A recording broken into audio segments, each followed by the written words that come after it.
10वीच्या विद्यार्थ्यांनो similarity practice set 1.2 चा हा क्वेश्चन फक्त 2 स्टेप मध्ये सोडवता येतो।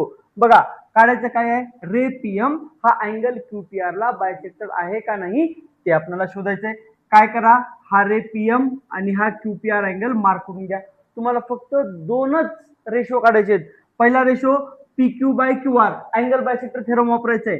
P Q by Q R काय असेल 7/3, याला इक्वेशन 1 कन्सिडर करून घ्या। ह्याच्यानंतर Q M by M R म्हणजेच काय 3.5 upon 1.5 is equal to 35/15, numerator मध्ये आणि डिनॉमिनेटर मध्ये असणारा पॉइंट निघून जाईल आणि मग आन्सर उरलं 7/3।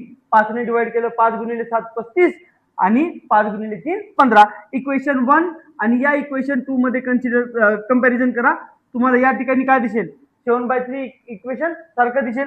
म्हणजे या ठिकाणी दोन इक्वेशन कसे झाले, इक्वल झाले।